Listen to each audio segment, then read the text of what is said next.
कहते हैं जो लोग आसमां छूने का हौसला रखते हैं वो कभी गिरने की परवाह नहीं करते। जी हां, चूरू के डाबला गांव के पूर्णमल प्रजापत आंखों की रोशनी चले जाने के बावजूद बच्चों के भविष्य को रोशन कर रहे हैं। पूर्णमल ने विद्यालय में अनामांकित बच्चों को पढ़ाने का काम कर रहे हैं। वो बच्चों को पहाड़े, क ख ग आदि निःशुल्क सिखा रहे हैं। इससे बच्चों की प्रारंभिक नींव मजबूत हो रही है।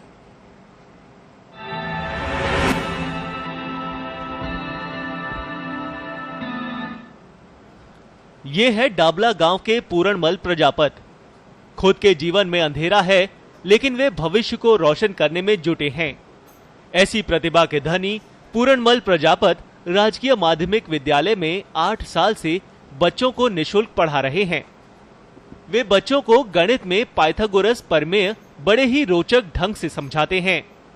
वे खुद कक्षा 6 तक पढ़े हैं, लेकिन उनके समझाने का तरीका रोचक है। ऐसे में बड़ी कक्षा के बच्चों को आसानी से समझ में आ जाता है।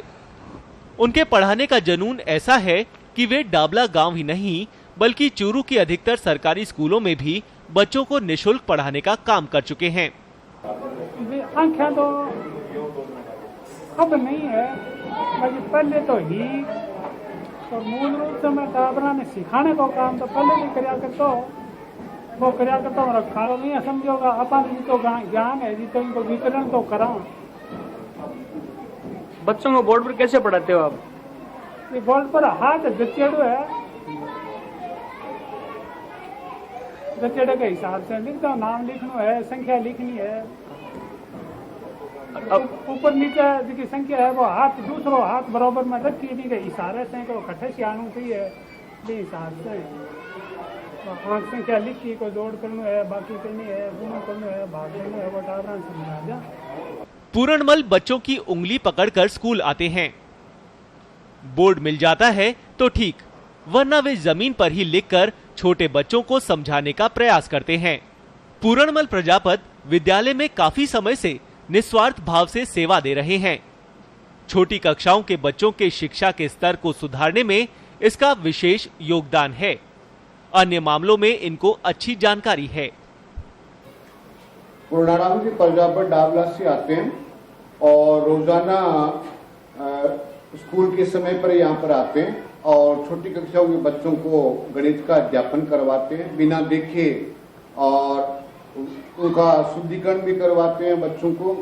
और सेवा भाव यानी सेवा मार्ग अपना रखा है इन्होंने, और ये हमेशा अपने नियत समय पर आते हैं।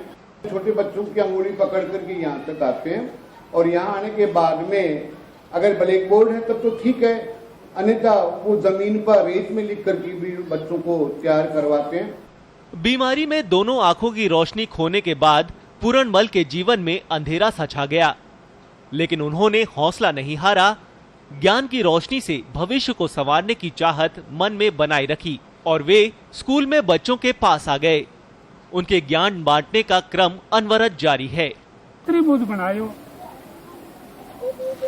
में आगे भुजा तीन को नाम लिख दियो। एक को साइज है 5 है, एक को है 4 है, एक को है 3। एक छोटकी भुजा को तो नाप है 3 इकाई और बड़ोड़ी भुजा को नाप है 5 इकाई और दूसरी भुजा को नाप है 4 इकाई। परों से नहीं हौसलों से उड़ा करते हैं, कुछ इसी कहावत को चरितार्थ करके दिखाया है डाबला गांव के पूर्णमल प्रजापत ने। उनकी दोनों आंखों की रोशनी नहीं है, लेकिन वे भविष्य की नींव को संवारने का काम पिछले कुछ वर्षों से राजकीय डाबला माध्यमिक विद्यालय में करते आ रहे हैं। मधुसूदन शर्मा, पत्रिका टीवी, चूरू।